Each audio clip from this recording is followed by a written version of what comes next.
Bueno, ahora sí. Bueno, un gusto, buenas tardes. Les damos la bienvenida a quienes están presentes y a la gente que está conectada por Zoom, que hay mucha gente de la zona, al último conversatorio del año. En este caso vamos a tratar la temática sobre derechos sexuales y reproductivos en el momento del embarazo, del parto y del posparto.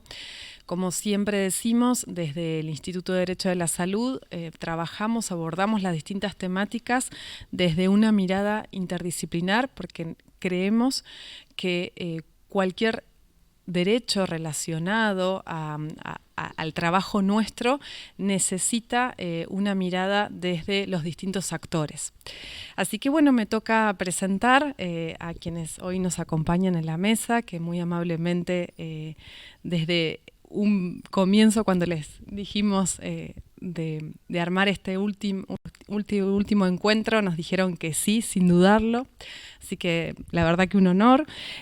Nos acompaña, bueno, a mi lado Sofi Lafite. Ella es abogada de la UNS, forma parte del Instituto de Derecho de la Salud desde hace ya muchos años, es residente en Derecho y Salud del Hospital Pena actualmente, está cursando su residencia, también ella es diplomada en Género e Igualdad por la UNS.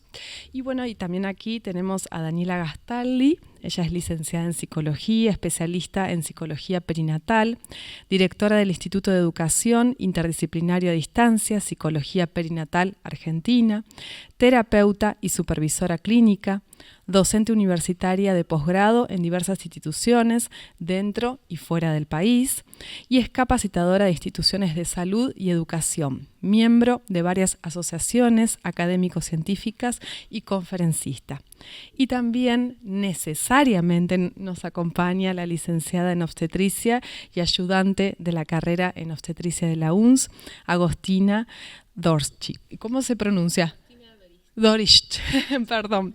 Bien, así que bueno, vamos a arrancar. Le doy el micrófono a Sofi. Como saben, durante todo este año, los distintos conversatorios que hicimos, dimos una mirada hacia los derechos sexuales y reproductivos. En una primera etapa del año nos abocamos a lo que son las técnicas de reproducción humana asistida, desde la mirada desde la medicina, de la psicología, de la biología. Y ahora, en este último, con Sofi vamos a hacer una presentación sobre el marco legal de la salud sexual y reproductiva. Así que le voy a dar la palabra.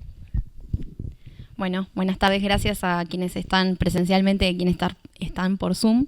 No voy a dejar de presentar a la directora del instituto, a Sofía Girotti, que es la directora del instituto hace varios años, integrante del instituto, también es magíster en Derecho y Bioética, y bueno, tiene mucha experiencia en esta temática. Me callo porque no quiere. Bueno, cuando pensamos en hablar del marco legal, para que después ellas nos hablen con profundidad de esta temática súper importante, nos parece importante resaltar y como tener como punto de partida la perspectiva de género, y esto es reconocer que hay una desigualdad estructural entre lo femenino y lo masculino. Esto lo reconocen diversos tratados internacionales y nuestra normativa internacional. Ahí les puse una foto de unas gafas violetas, es una metáfora que introdujo Gemma Lienas desde los feminismos. Esto es mirar el mundo desde esta perspectiva y reconocer la desigualdad para luego posicionarnos de cierta manera. Y después, por otro lado, como punto de partida, obviamente, los derechos de los pacientes, que también los tenemos consagrados en la Ley de Derechos de los Pacientes y en diversos pasajes del Código Civil y Comercial. Y si hablamos de derechos de los pacientes, hablamos de autonomía de la voluntad, que la persona, el usuario, sea el protagonista de su proceso de salud y enfermedad. También podemos relacionarlo con los conceptos de consentimiento informado o información sanitaria.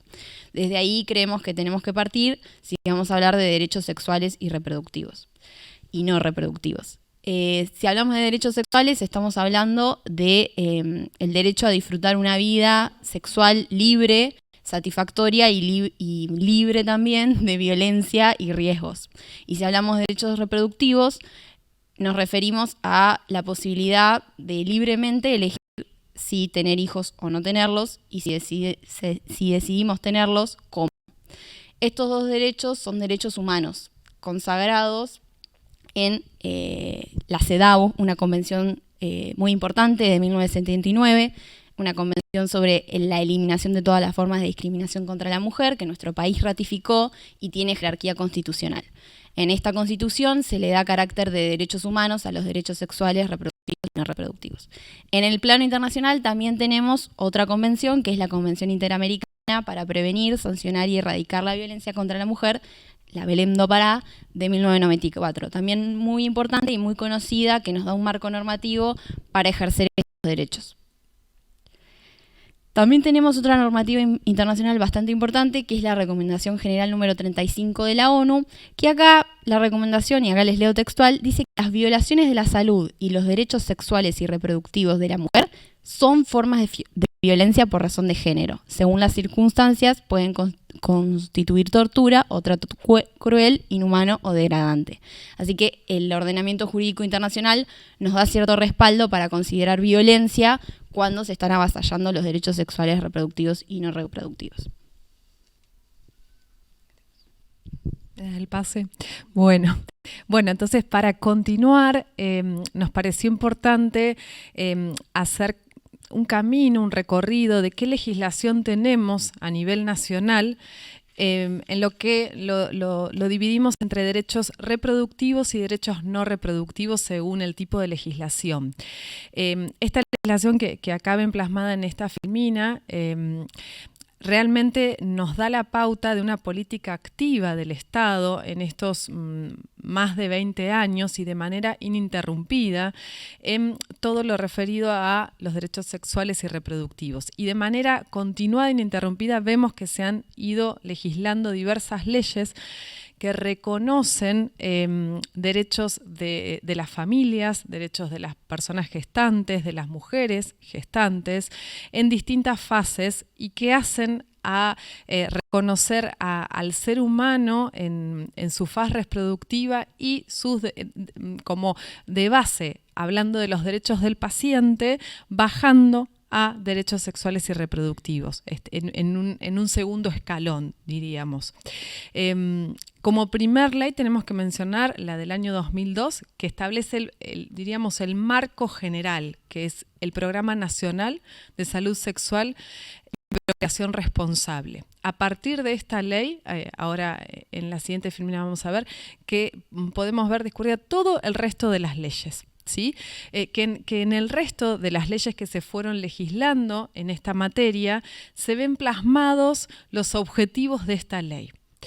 Luego tenemos en el 2004 la de parto humanizado, en el 2009 el Sistema de Protección Nacional para prevenir las violencias contra las mujeres, 2013 la Ley de Reproducción Asistida, 2021, atención y cuidado integral de la salud durante el embarazo y primera infancia, y la última, que es de hace muy poquito, la Ley de Procedimientos Médicos Asistenciales para la Atención de Mujeres y Personas Gestantes frente a la muerte perinatal de este año.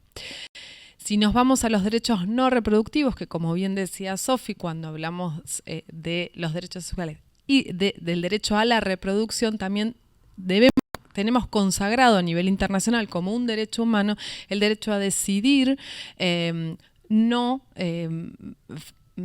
seguir adelante con un proceso gestacional. Por eso es que decimos que, bueno, lógicamente la del 2020, la de IBEILE, que el Programa de Salud Sexual y Procreación Responsable estableció las bases para que luego se pudiera sancionar esta ley. No es casual la sanción de esta ley en el año 2020. Si bien quienes ejercemos en el ámbito del derecho de la salud conocemos que tenemos a nivel nacional una infinidad de leyes en materia de salud, y los actores del ámbito sanitario, sean personas que trabajan en el ámbito público, privado, actores que trabajan directamente con el paciente o nosotros como efectores en el ámbito jurídico, obliga a que estemos en constante estudio de la materia de salud. No podemos dejar de estudiar cuál es la nueva normativa, tanto a nivel nacional como provincial, y cómo se conjugan las distintas leyes, si nuestra provincia adhirió, no adhirió, cuál es la ley aplicable, cuál no. Hoy me pasaba en el hospital a la mañana que un médico me dice, no, la 17132, que es la ley de ejercicio de la medicina, nos es aplicable porque los certificados médicos de la guardia, me decía. Digo, a ver, primero pensemos, ¿esta ley es o no nos es aplicable a la provincia de Buenos Aires y en nuestra ciudad? Entonces esto hace que tengamos que estar en constante estudio y cuando nos juntamos en el instituto siempre decimos, bueno, pensamos, qué paradójico en un país tan grande que tengamos tanta cantidad de leyes en materia de salud. Debemos aceptar que nuestros legisladores van por ahí, que hace años que vienen reconociendo leyes para distintos grupos de personas con distintas enfermedades. Hoy, casualmente, es el Día Nacional para la Diabetes, de reconocimiento de la enfermedad de la diabetes. No podemos no decirlo, ¿sí?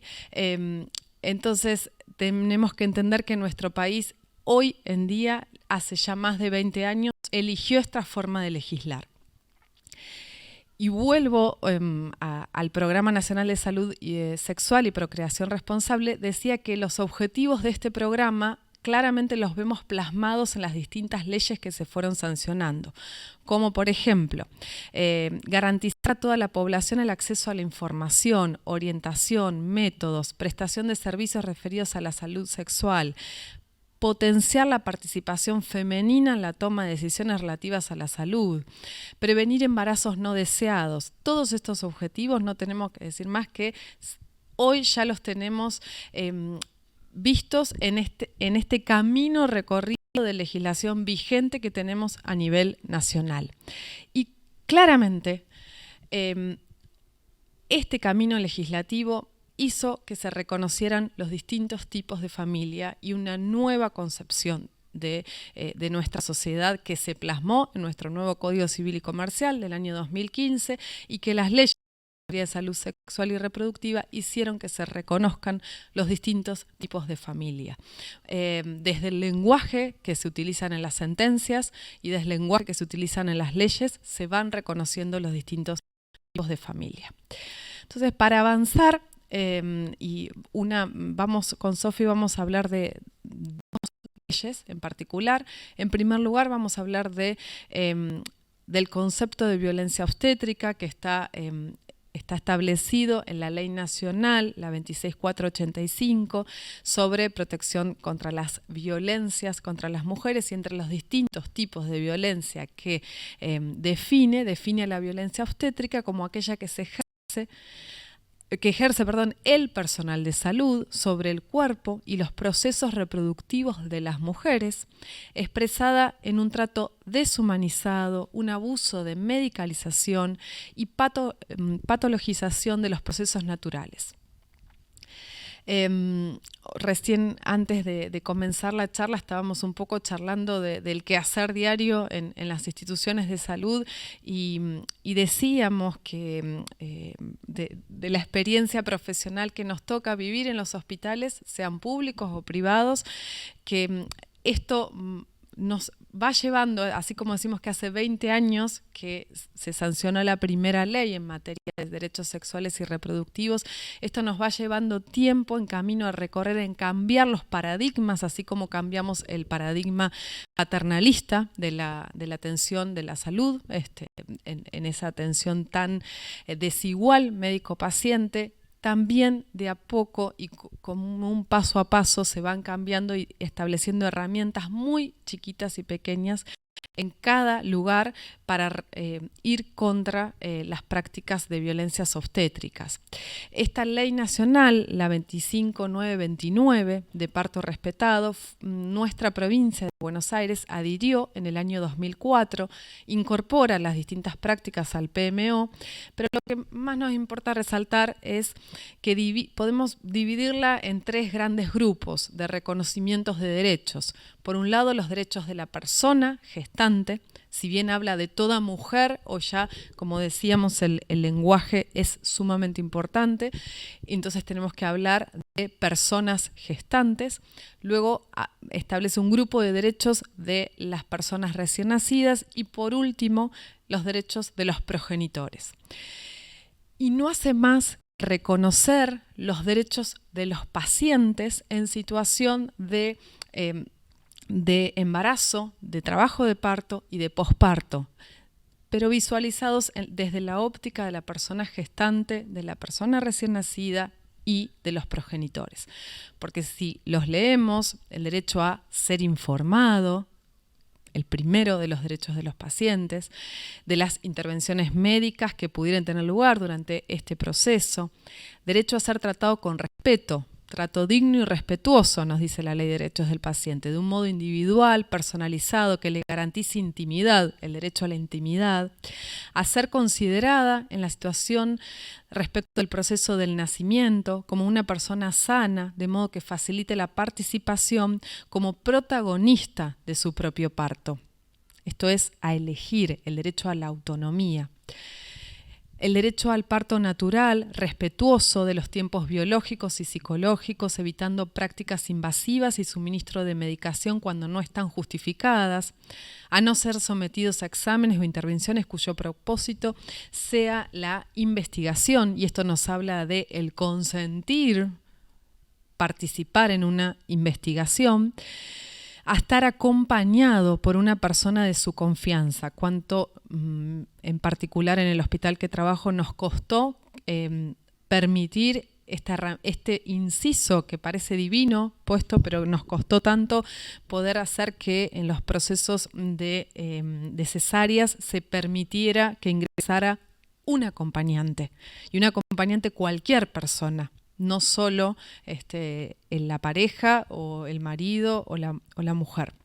Entonces, vemos que una vez más se plasma esta base de derechos de los pacientes, y vamos ya a los derechos de la persona recién nacida, a ser tratado en forma respetuosa e digna, a la identificación en forma inequívoca, el trabajar en herramientas de seguridad del paciente necesarias. No vamos a irnos a las leyes específicas de cómo debe ser identificado el recién nacido, pero tenemos que entender que trabajar en seguridad del paciente desde el primer minuto, desde que la persona que está gestando ingresa al hospital, a identificarla hasta que sale junto al recién nacido,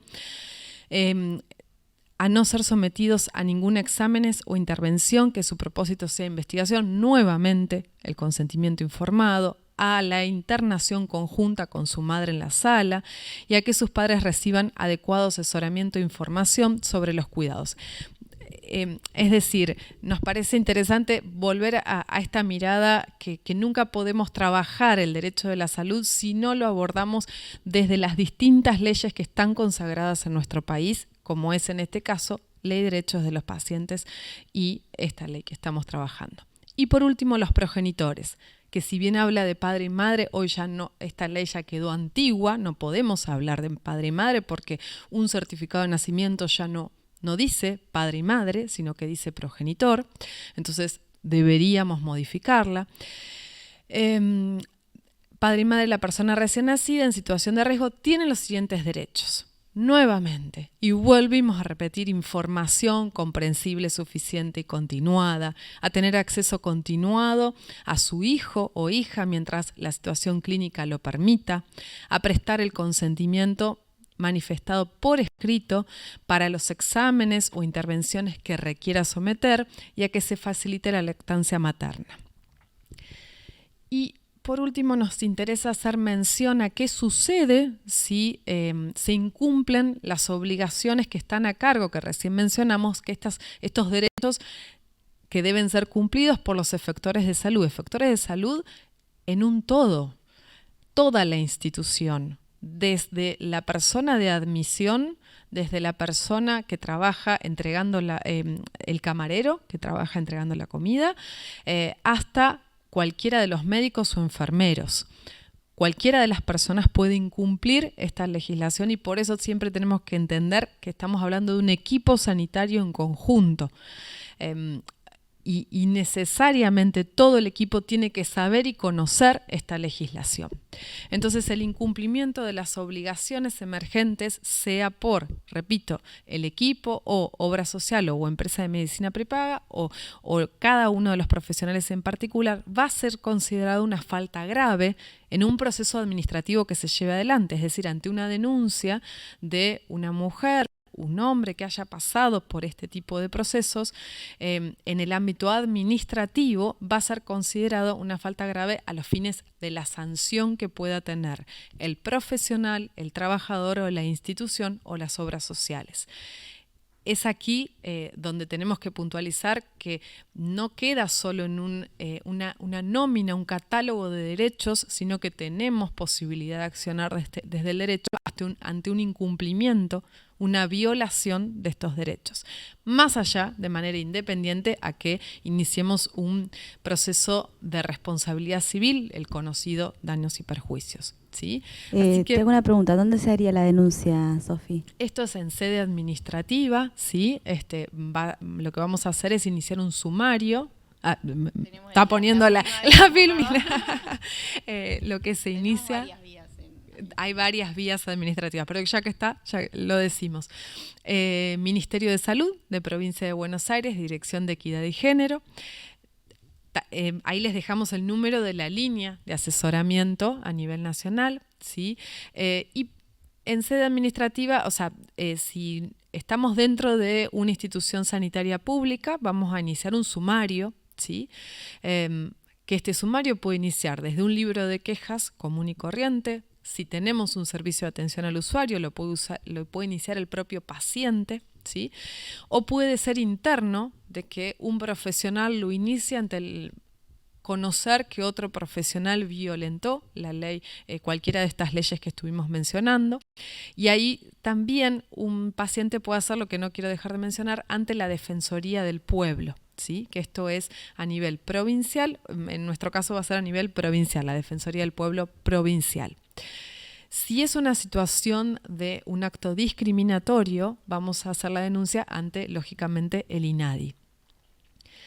Entonces dijimos, Ministerio de Salud, por allí va a discurrir el sumario que se inicie, la línea de asesoramiento, si queremos tener algún asesoramiento en particular, y la Comisión Nacional Coordinadora. Agrego a la línea de asesoramiento.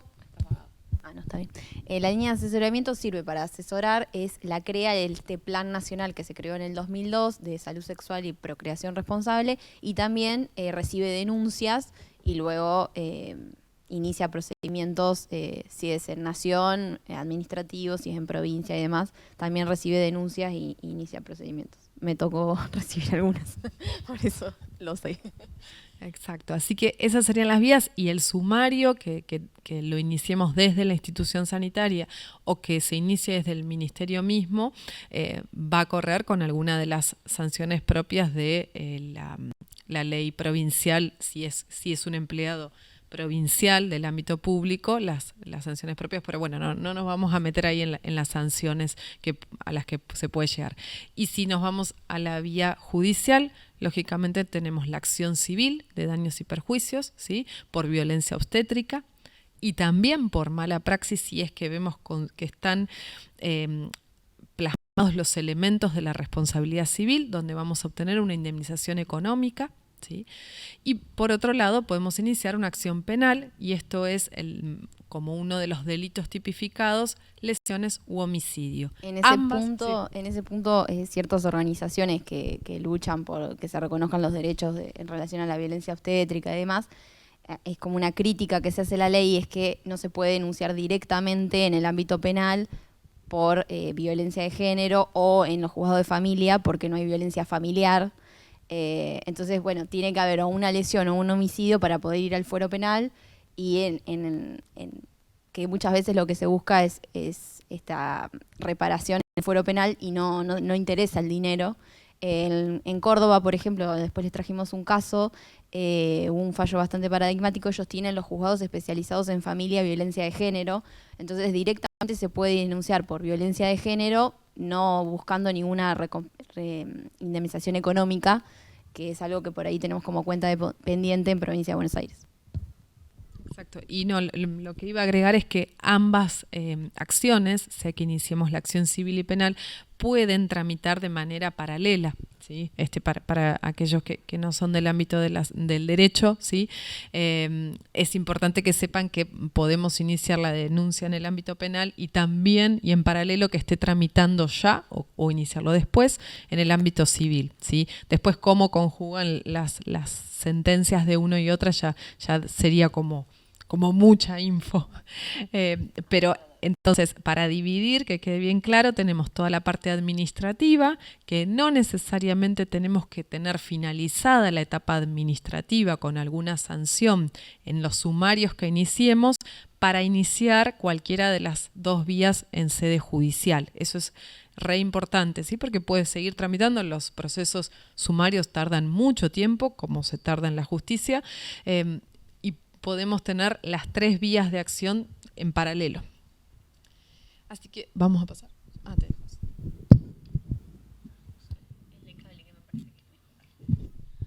Bueno, ahora brevemente, para no sacarle tiempo a las chicas, les comentamos esta nueva normativa que hay en relación al abordaje de los duelos, de la muerte perinatal, porque la violencia perinatal también forma parte de lo que es la violencia obstétrica. Esta nueva ley, la 27733, se llama la Ley de Procedimientos Médico-Asistenciales para la Atención de Mujeres y Personas Gestantes frente a la Muerte Perinatal. También es llamada Ley Joana. Joana es una mujer que sufrió violencia obstétrica en el marco de una muerte perinatal, de la muerte de su bebé. Todavía ella está en un proceso judicial con la clínica que le impartió esta violencia, pero bueno, sirvió de motor para la sanción de esta ley. Lo que busca la ley es establecer ciertos procedimientos médico-asistenciales para atender a mujeres y otras personas gestantes frente a muertes perinatales. Va a tener de carácter obligatorio para obras sociales, prepagas y sistema público de salud adecuar todos sus procedimientos a esta nueva normativa y a lo que propone la ley. Es muy similar a la ley de parto respetado que recién les comentaba Sofi, es muy similar a lo que también ya establece la Ley de Derechos de los Pacientes, pero bueno, existen muchos casos de violencia contra las personas gestantes en el embarazo, parto, posparto y en los casos de muerte perinatal, que hace que sea necesario seguir reforzando la idea de cosas que parecen obvias, que es el trato digno, el derecho a la información, que ya están consagradas hace años en la Ley de Derechos de los Pacientes, pero la normativa la sigue reforzando porque se sigue vulnerando estos derechos y sigue habiendo muchísimos casos de violencia. Bueno, principalmente la ley esboza ciertos objetivos. Uno es dotar a los profesionales de procedimientos de actuaciones estandarizados que faciliten la atención sanitaria de aquellas mujeres, personas gestantes y familias que atraviesan estos duelos, que se generen ambientes de contención y cuidado con el acompañamiento de profesionales especialistas en la materia y de nuevo recalca esto de la información sanitaria para comprender los procesos. También hacen una enumeración de los derechos de esta persona gestante que atraviesa el duelo. De nuevo habla de la información suficiente, del trato respetuoso, individual y personalizado. Acá incorpora algo nuevo que es tomar contacto con el cuerpo sin vida, designar un acompañante, de nuevo como la ley que ya comentaba Sofi, el conocimiento fehaciente de las causas que originaron el deceso. En este punto es muy común que en distintos fallos o en casos que conocemos se dé que en las instituciones se le ofrece que el servicio de anatomía patológica realice la autopsia, pero no se le informa a la persona que el servicio de anatomía patológica realiza las autopsias con fines académicos y no busca las causas de la muerte. Para eso será necesario que la autopsia la realice el cuerpo de peritos médicos forenses. Eso es una cuestión muy común en la que las personas gestantes y las familias terminan desconociendo las causas de la muerte, pensando que accediendo a esa autopsia de anatomía patológica lo van a conseguir y no.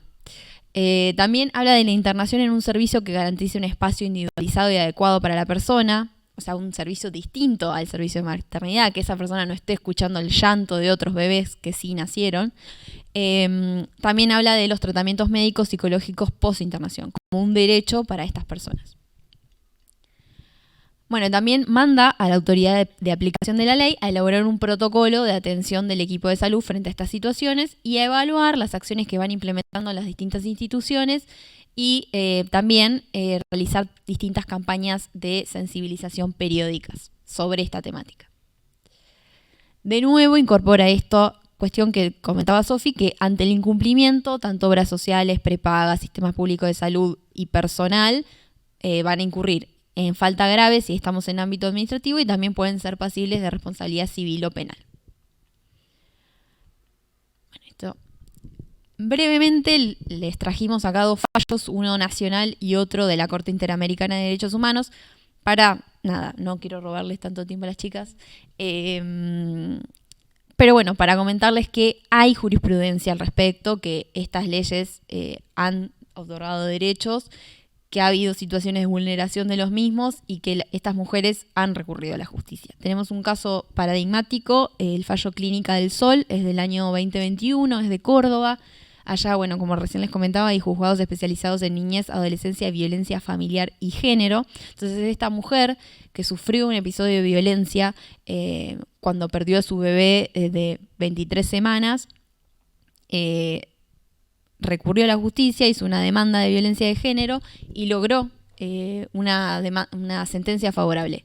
El juzgado dijo que corresponde declarar que una mujer fue víctima de violencia de género, modalidad obstétrica, tipo psicológica y física, al dar a luz a su hija en una clínica privada, toda vez que durante el parto no fue debidamente informada sobre su situación de salud. Fíjense la importancia que le da la información al paciente, que termina condenando a la clínica por no darle esa información. Tampoco dice que se encontró con un desenlace no asumido emocional ni racionalmente por no haber sido acompañada en su singularidad y no contó con el acompañamiento durante la totalidad del parto de una persona de su confianza, es decir, que transitó en la clínica un proceso de parto en las antípodas del parto humanizado y se le proporcionó un parto deshumanizado y deshumanizante. Ella llegó a la clínica sintiendo a su bebé con ciertas contracciones, tenía una mancha marrón y se la dejó en la guardia, no se le hizo ninguna ecografía, no se le brindó información, se la dejó esperando desde la 1 de la mañana hasta las 7 de la mañana que le hicieron la cesárea y una médica al pasar le dijo: tu bebé está sin vida. Obviamente no respetaron esto de hacer el contacto piel a piel, no le dieron información, no le permitieron estar acompañada, un montón de cuestiones incorrectas y posterior a esto también incurrieron en cuestiones que no correspondían, como por ejemplo no entregarle la historia clínica al simple requerimiento. La historia clínica es de titularidad de los pacientes y ante el simple requerimiento la institución debe entregarla. En este caso se lo obstaculizaron un montón. Ella tuvo que contratar a un abogado para hacer esta solicitud. Lo mismo con labrar el acta de defunción. Eso es otro punto que también los grupos que luchan y que impulsan estas leyes, como la ley Johanna, están pidiendo, y es que en los certificados de función, acá tengo el artículo, lo pasé. En provincia de Buenos Aires nosotros nos regimos por la ley de registro de personas, que nos habla de que en el caso de las muertes fetales, cuando el feto tiene menos de 20 semanas o menos de 500 gramos, labrar el certificado de función es optativo y voluntario para los progenitores. Cuando tiene más de 20 semanas o más de 500 gramos, ya es obligatorio labrar el certificado de función. Esto tiene gran impacto. Bueno, y en ambos casos se labra el certificado y el feto tiene como nombre NN. Figura el nombre de la persona que gestó. Esto es por la regulación que tiene nuestro Código Civil y Comercial, que dice que los derechos y obligaciones del concebido o implantado en la mujer quedan irrevocablemente adquiridos si nace con vida. Si no nace con vida, se considera que la persona nunca existió. El nacimiento con vida se presume, nos dice el Código. Por eso es que tenemos esta regulación en provincia y es que los certificados se labran NN.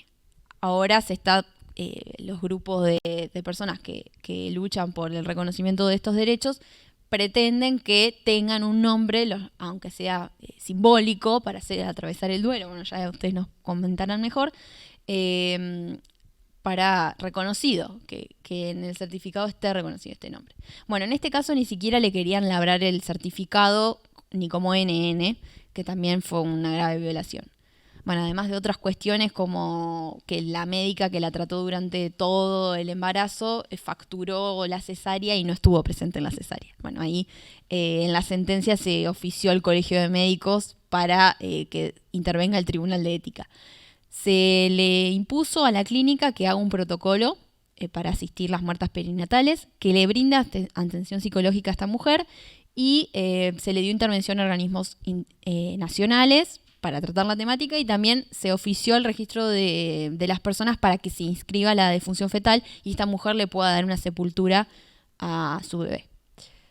Después tuvimos otro fallo en la Corte Interamericana de Derechos Humanos que condenó a nuestro país. En el 2020 ya se había condenado a España y en el 2022 nos condenaron a nosotros por el caso de Britte Sarce, que es una mujer que tenía 38 años, de nacionalidad paraguaya, que perdió a su bebé y también ella falleció en el proceso. Bueno, no voy a andar mucho en los hechos para no robar tiempo, pero básicamente la Corte dijo, y en lo que más puso resalto, es que no se informó sobre todo el proceso de inducción al parto ni se la acompañó psicológicamente.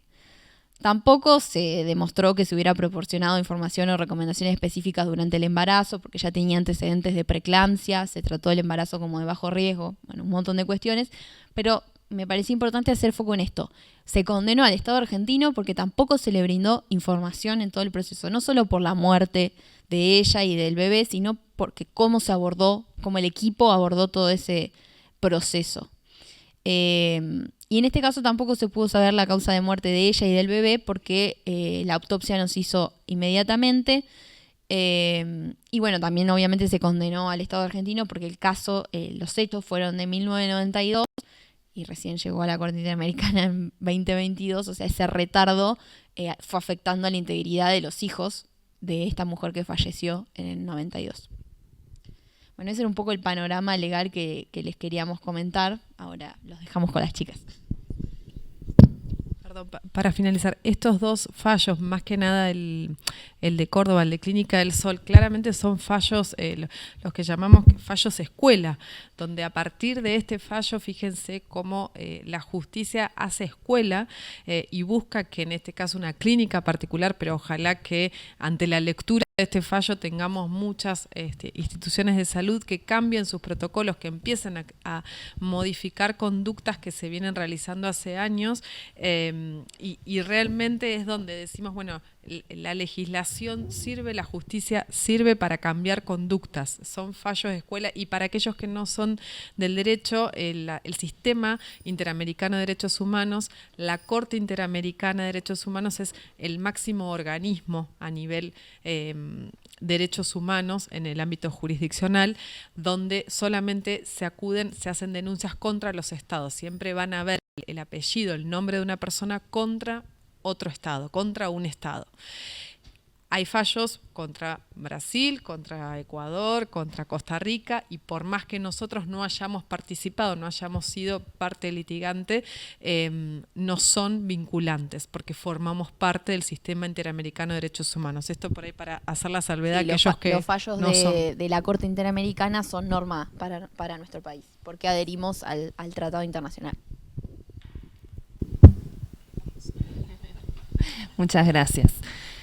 Bueno, buenas tardes a quienes están presentes aquí y del otro lado. Muchas gracias por sumarse y muchas gracias por la invitación. La verdad que me parece súper importante que se realicen estos eventos interdisciplinarios y que podamos aprender juntos y nutrirnos de disciplina a disciplina. Así que muy contentas nosotras de poder estar acá y gracias a las profes que nos han hecho llegar la invitación. Las profesoras de la licenciatura en obstetricia, donde estamos trabajando este año en un primer año de carrera desde un abordaje integral, que también es importante darlo a conocer porque entiendo que es la única universidad del país que está llevando adelante un programa así bien integrado en las áreas de biología, obstetricia, psicología y área social.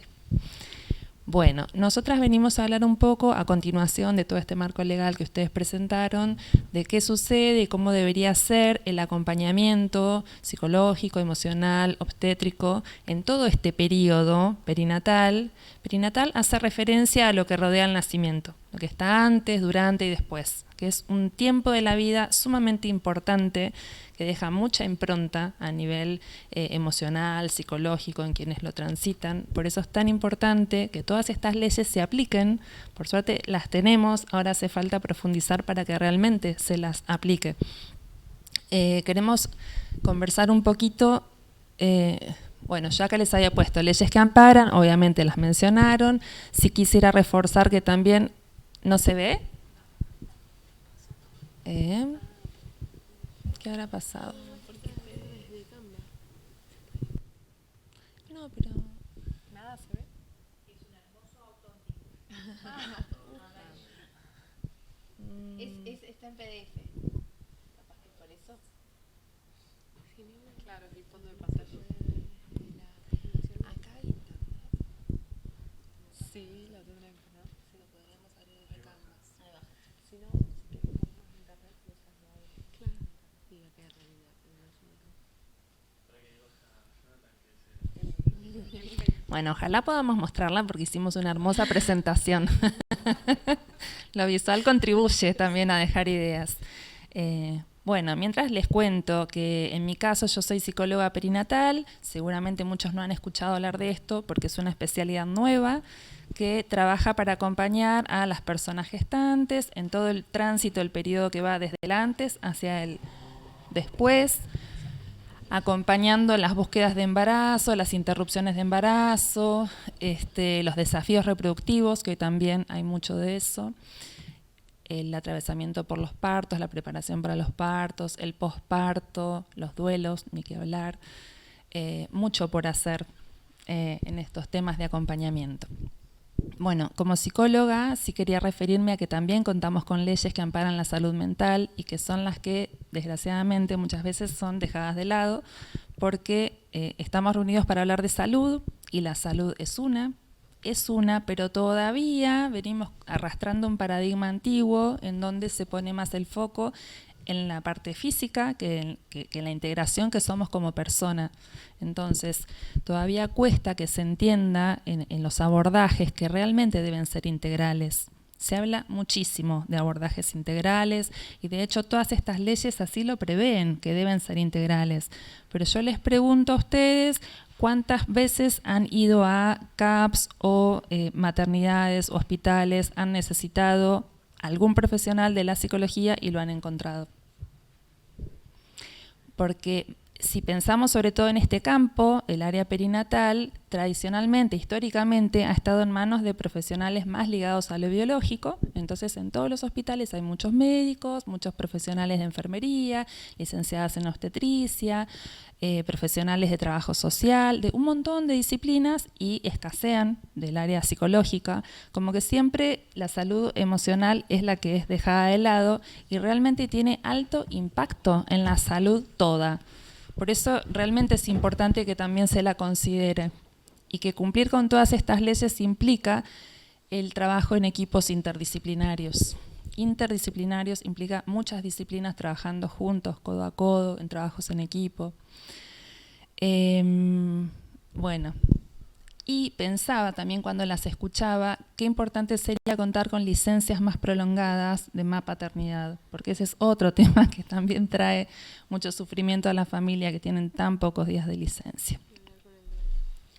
Ni hablar con el duelo, que no hay licencia. Ni hablar, decía, con respecto, por ejemplo, a las muertes perinatales, como decía mi compañera, que no hay un duelo, o sea, no hay una licencia establecida para las personas que atraviesan, ¿no?, este proceso. No tienen una licencia como la de maternidad, por ejemplo, y es muy fuerte eso también. Es muy complejo. ¿Quién puede a los pocos días de haber perdido un bebé volver a trabajar como nada? Bueno. Entonces, esto, ¿no? Insisto en que la salud es una sola, debemos empezar a considerarla así.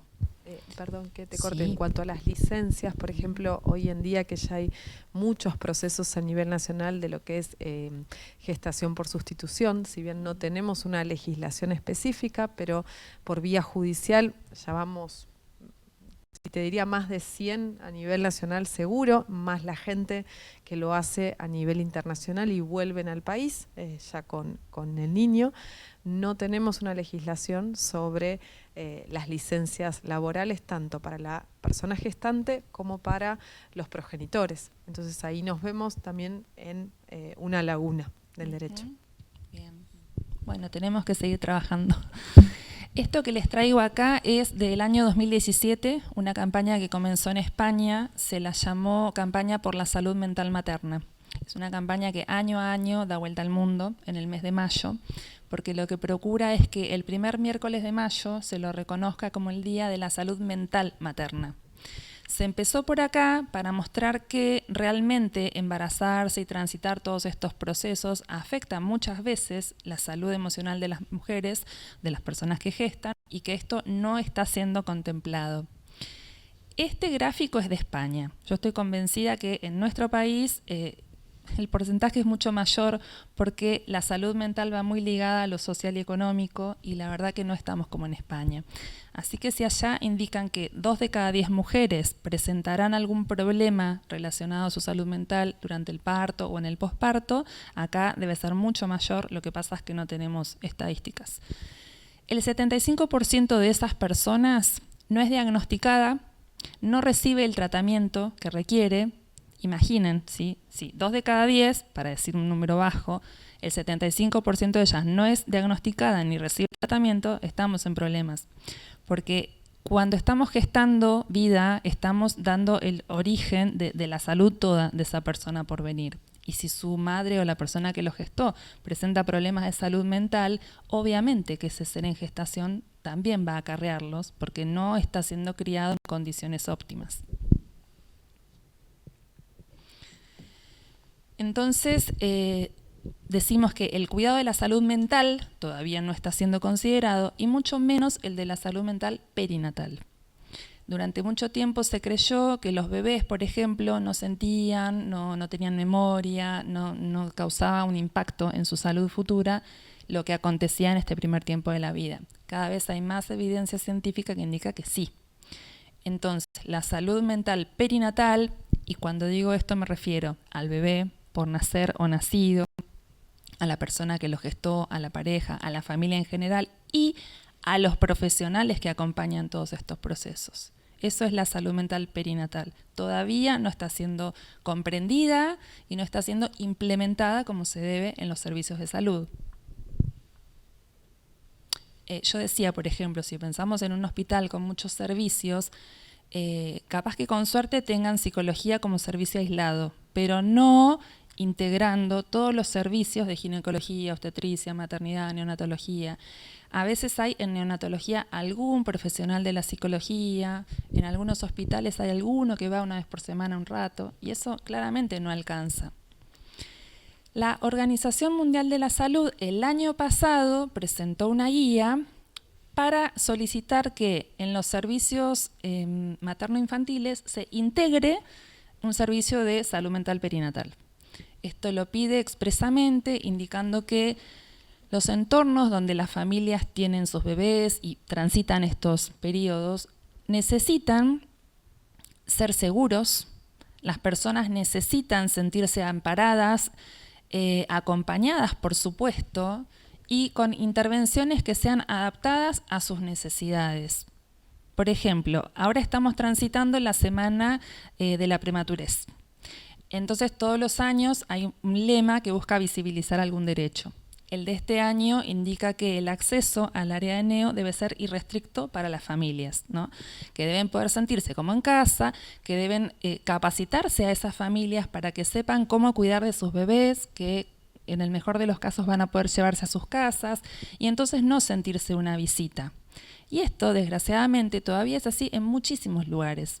Las personas creen que no tienen el derecho de estar con sus bebés y acompañarlos, cuando se sabe que es fundamental para la mejoría y el progreso de esos bebés tener cerquita a su familia, que estén próximos, que puedan hacerle cop-up si el estado de salud se lo permite, que puedan hablarle, cantarle, y todo esto incide muchísimo en la salud de ese bebé y por supuesto de su familia, porque no es grato para nadie tener que dejar a un bebé internado y no poder permanecer ahí.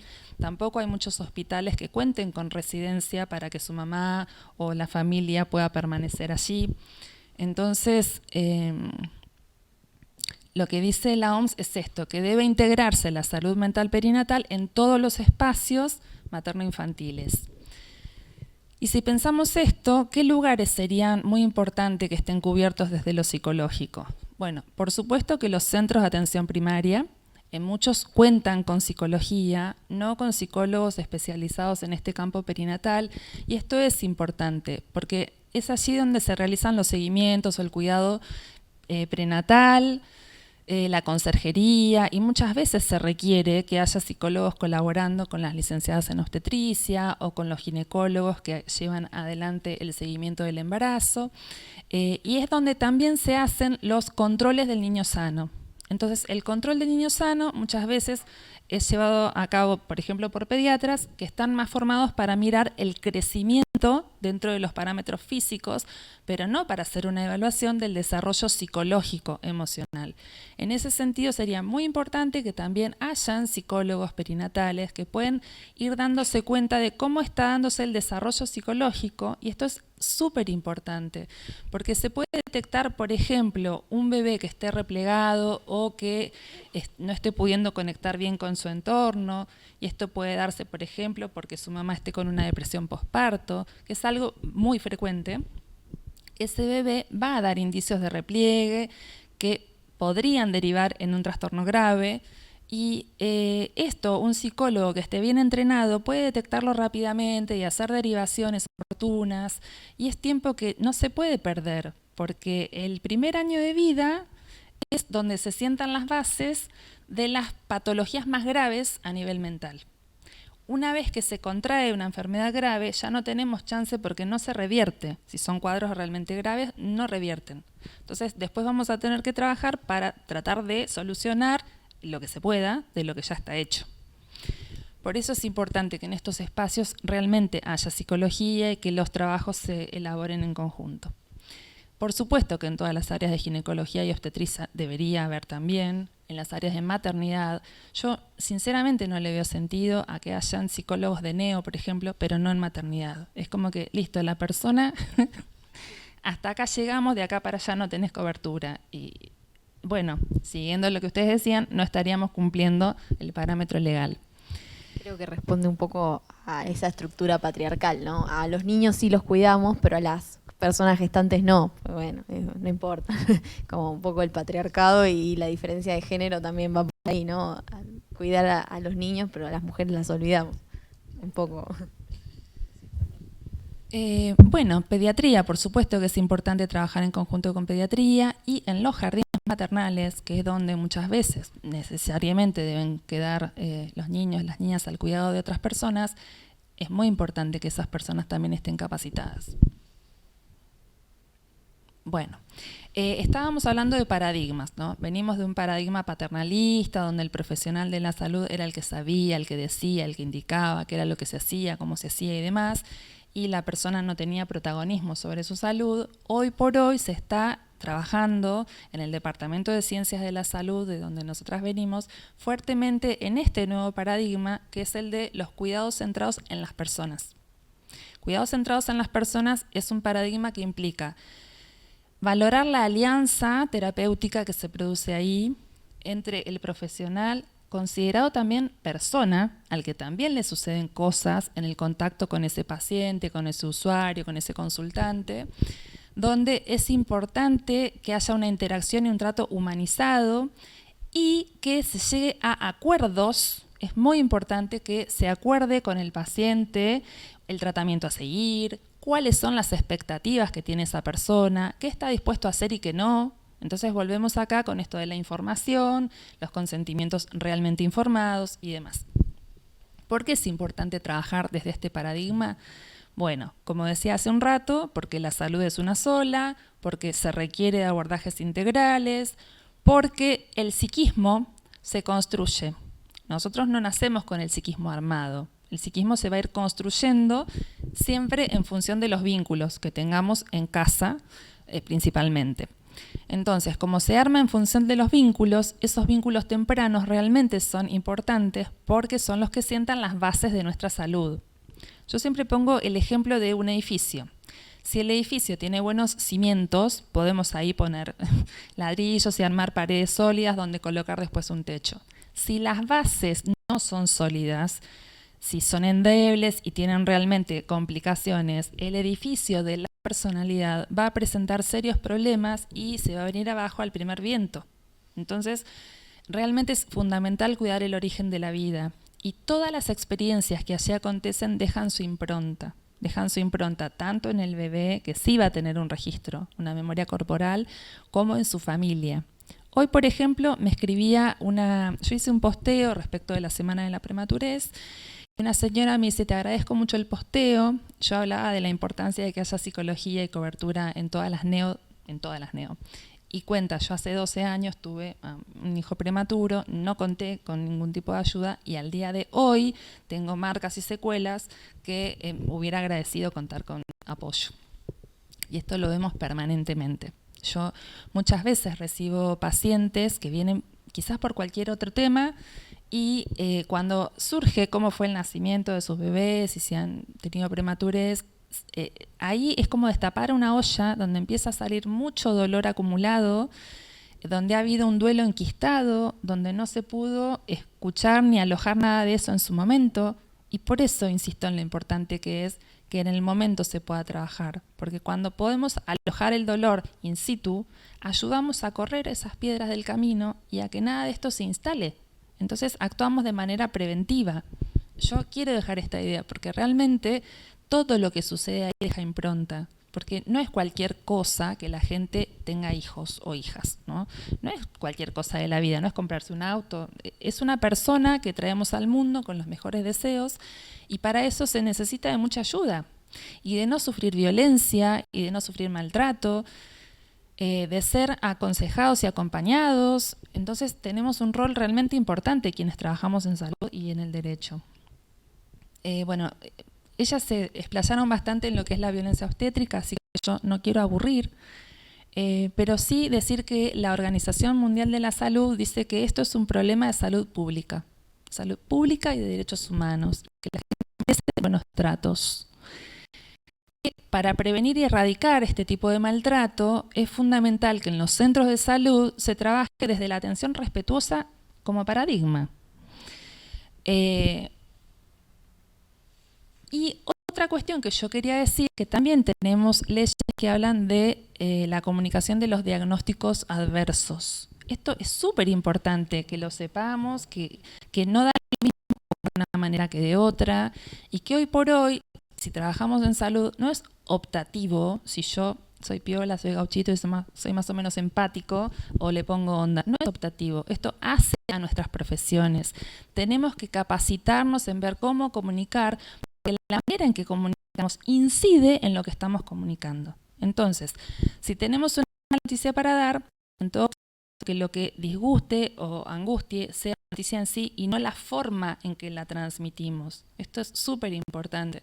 Nos tenemos que preparar y desarrollar habilidades comunicacionales para poder dar justamente atención de calidad. Entonces, no quiero ser redundante, pero decíamos la información, el respeto, resguardar la intimidad, considerar que la persona debe sentirse protagonista, estar acompañada.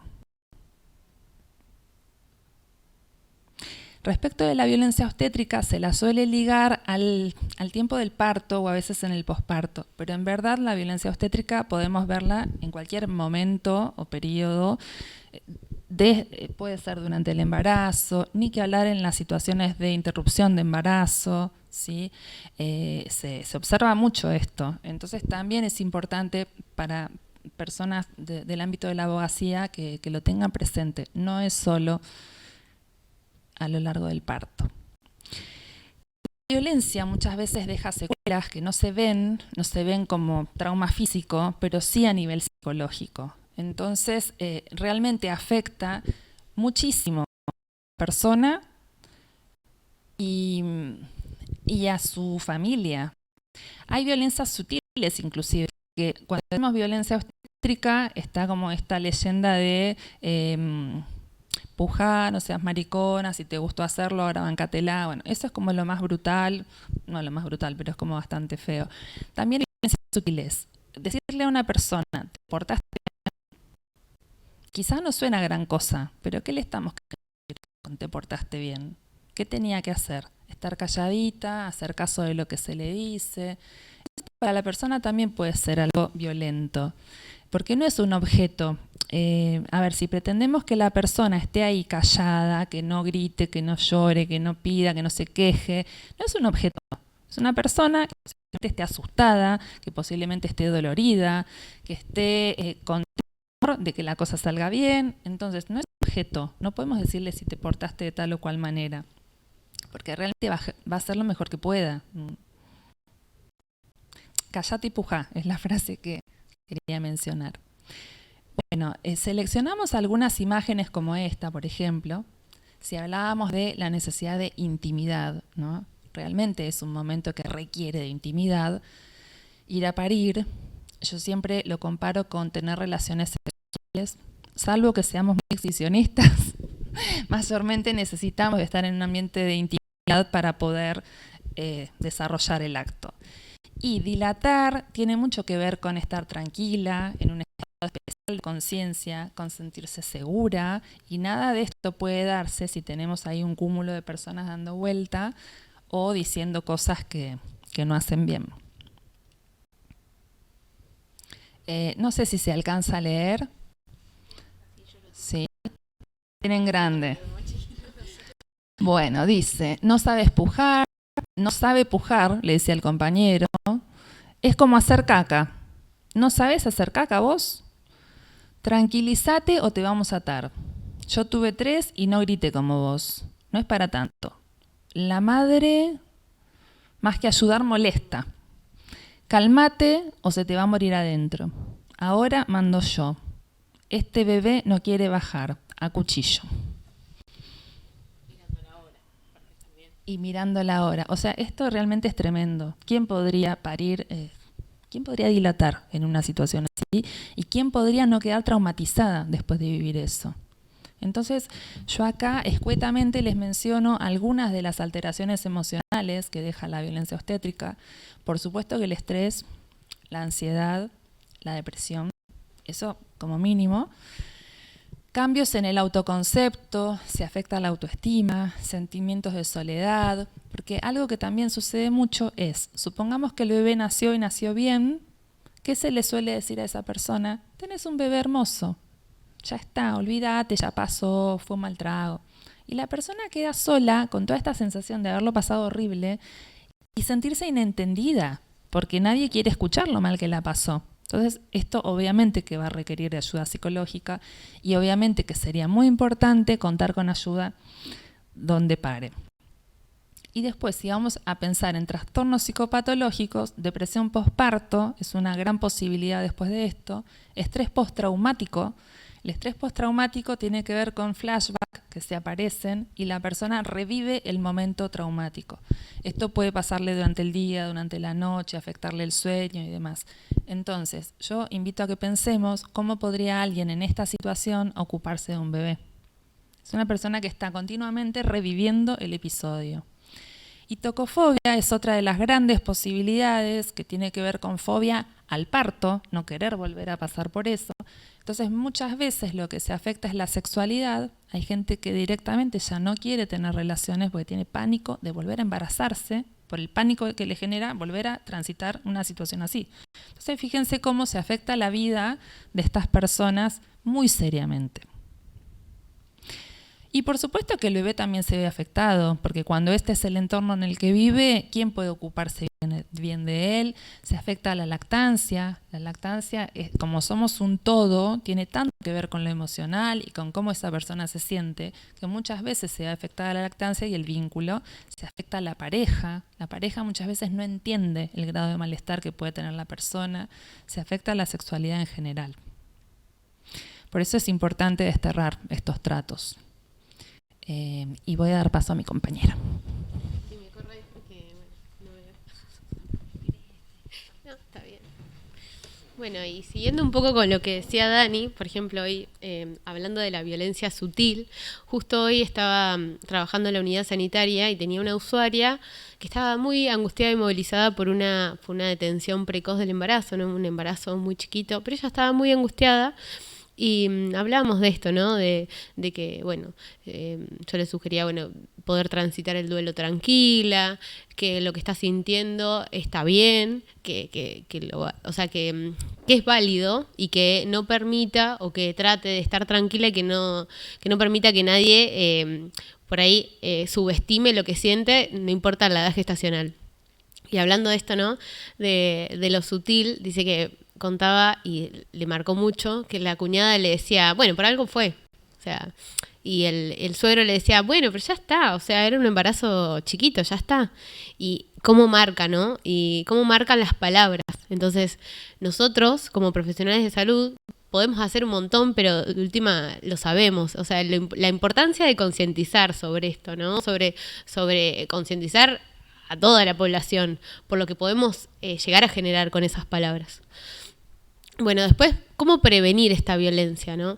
Hay un montón de cuestiones por ahí que con información son muy importantes atravesar. Por ejemplo, si es un embarazo deseado, ¿no? En el transcurso del embarazo, asistiendo a preparaciones integrales de la maternidad y de la paternidad, donde también acompaña a la familia, amigos.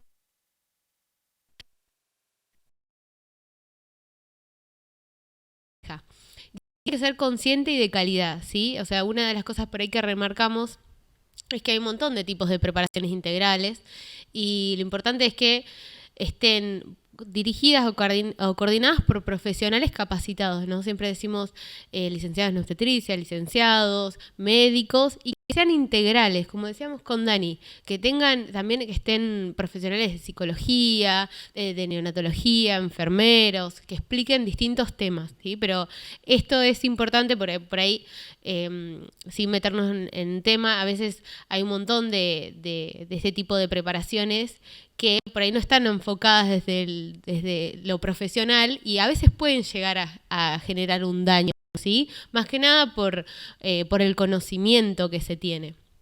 Bueno, y recibiendo información de calidad, ¿no? Siempre por la persona que acompaña el embarazo, o sea, quien atiende, y también por la persona que está desde el otro lado en la internación.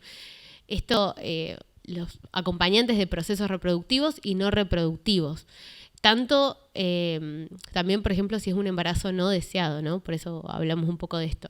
Recibir toda la información que se necesita y lo que la persona consulta. Y una de las cuestiones también, que eso por ahí en nuestro país es más reciente, es la elaboración de un plan de parto. De esto por ahí no es algo que se escucha hablar tanto, por lo menos acá. Pero bueno, es un documento detallado que se presenta antes, ¿no? Antes de que la persona gestante vaya a internarse, con algunos requerimientos. Y se presenta a la institución. Lo importante de esto es que, es armado también a conciencia, lo puede acompañar a este proceso armado el profesional de salud que acompaña, o alguien que sepa, con algunas, por ejemplo, preferencias, ¿no? Durante la internación, o decisiones, ¿no? De la persona gestante y de su familia. Esto es importante y es algo que por ahí, si lo preguntamos generalmente, preguntamos a alguien qué es el plan de parto, no se conoce y es re importante para transitar estos procesos. Como decía, el documento se expresa las preferencias y necesidades y deseos de expectativas sobre el proceso de parto y de nacimiento. Se puede hacer en cualquier momento de la gestación, ideal entre las 28 y 32 semanas, más que nada porque por ahí, las elecciones primero pueden cambiar.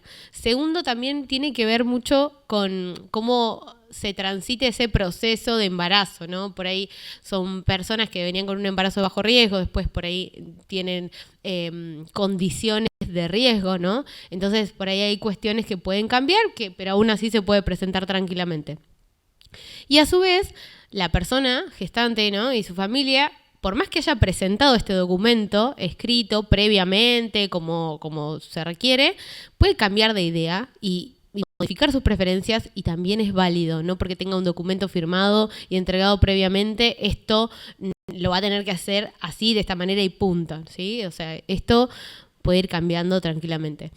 Y, bueno, el personal, por ejemplo, que surja una información, después de dar la debida información, el personal va a aconsejar sobre la intervención, ¿sí? No hay ninguna intervención que se pueda hacer a la persona que no quiera, ¿sí?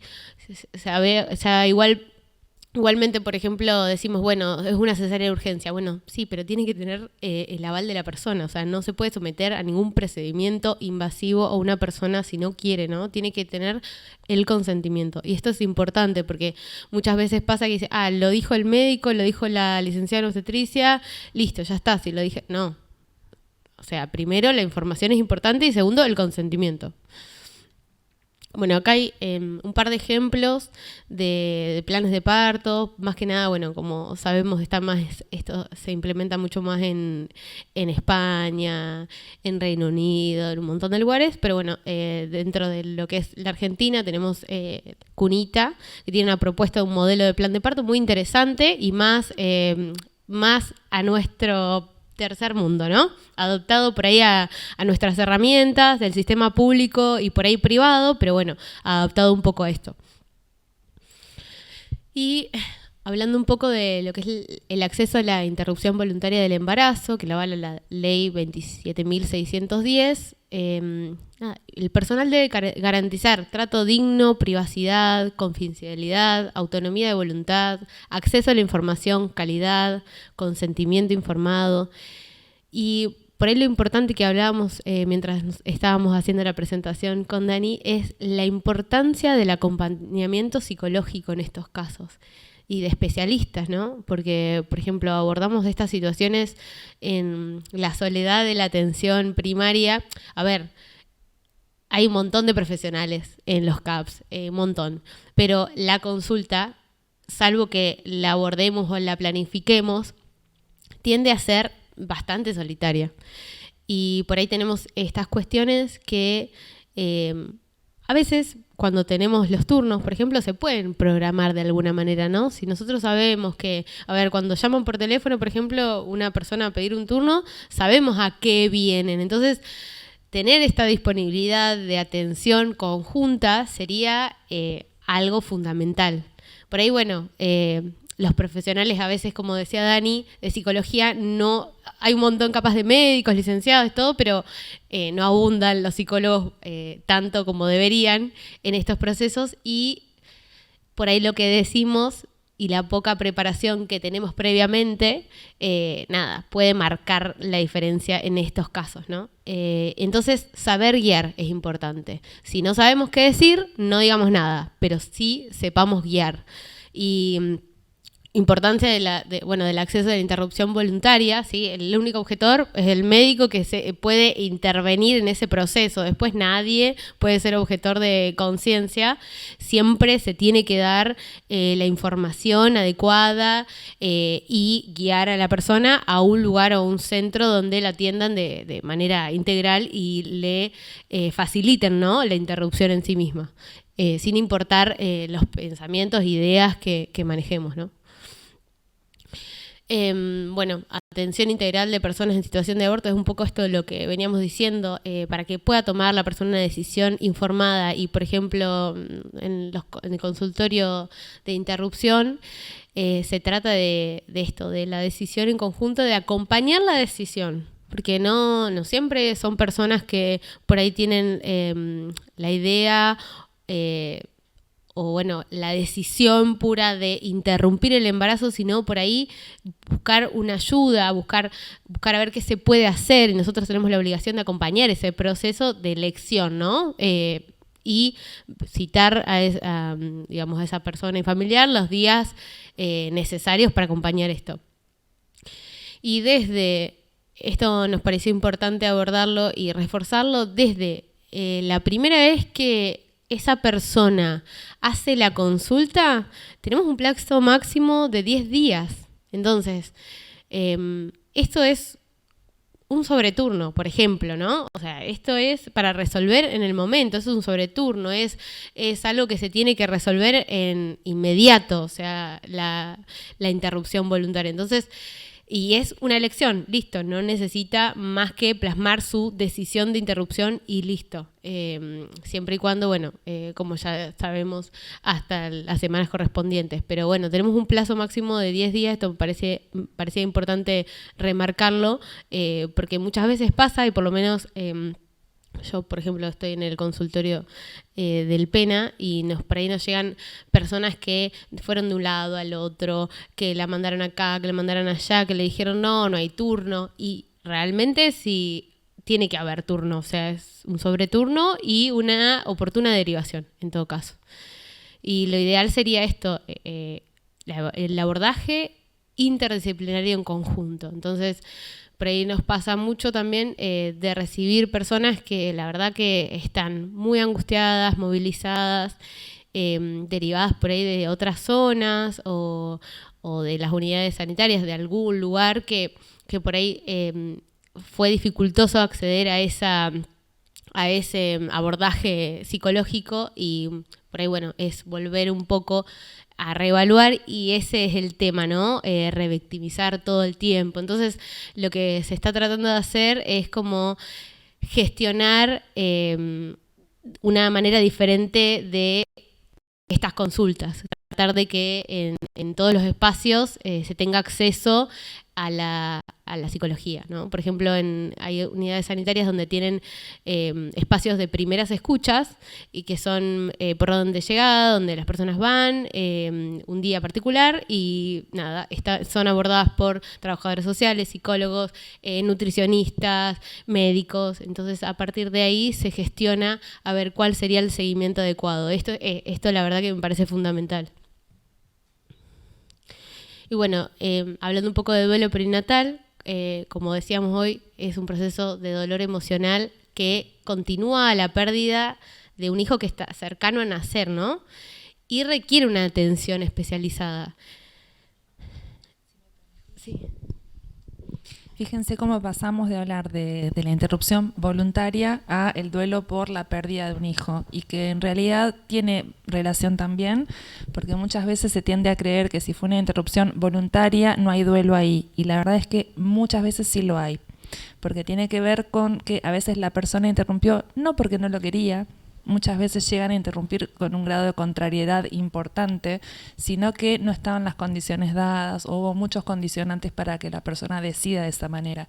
Pero esto no implica que no haya dolor y que no haya un duelo por transitar. Por eso es súper importante que en el después haya un acompañamiento psicológico, porque lo que abunda en estos casos es la culpa, la mirada social, el sentir el estigma, el sentirse mal por haber hecho algo que no estaba bien.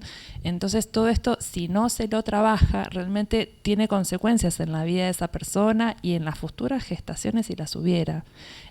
Al punto que podríamos pensar en una persona que después quiera tener un hijo porque su situación de vida cambió o lo que fuera, y ya no pueda por causas psicológicas ligadas a la culpa. Entonces es súper importante que sí tengan un acompañamiento psicológico en la decisión y en el después también. Perdón, y yo y te vuelvo a interrumpir yo. A mí que me gusta por ahí criticar las leyes y hacer un análisis un poquito más.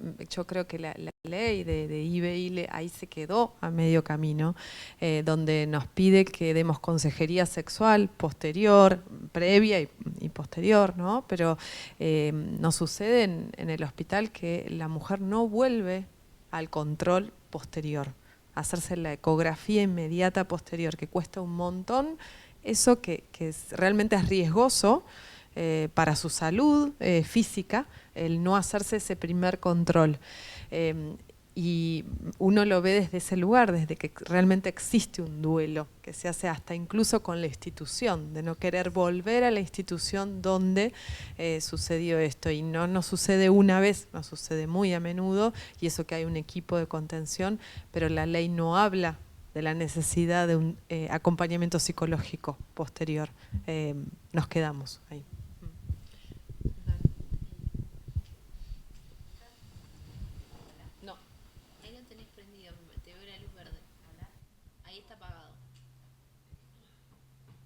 Ahí está.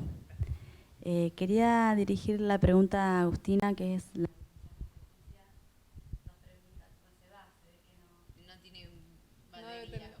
¿Querés este, Dani?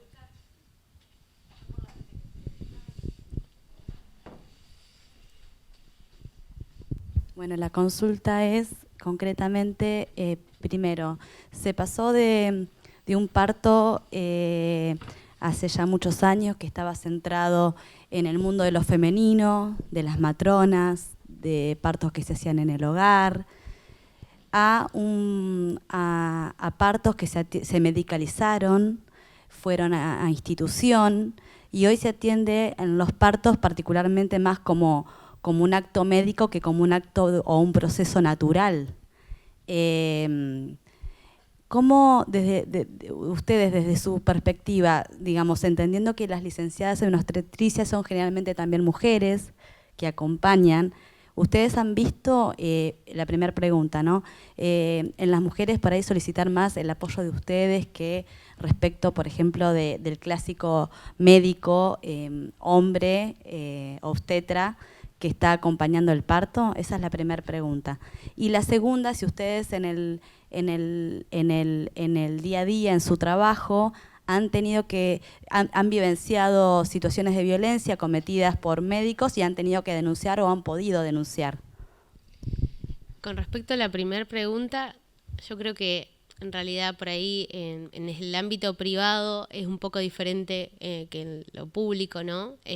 Pero sí, las mujeres por ahí, cuando son acompañadas por mujeres, en algunas situaciones se sienten más cómodos, pero esto que les decía, en el privado se sienten también más cómodos con su médico, ¿no? Que les continuó todo el embarazo y no por ahí con nosotras que las recibimos al momento de la internación, ¿no? El vínculo que se crea es diferente. Creo que está cambiando un poco de nuevo esto de la medicalización del parto, ya ahora un poco, bastante está cambiando y se está tratando de volver a lo natural, ¿no?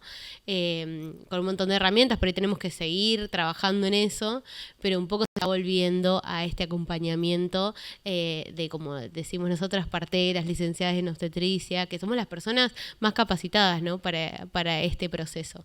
El médico, la médica debería estar en los procesos patológicos, en realidad. Sí, porque mi consulta también tenía que ver con eso. Yo particularmente, por ejemplo, tuve 2 partos, ya ahora mi consulta es más como mamá que como por ahí profesional. El primero fue por cesárea y el segundo fue por parto natural en mi domicilio.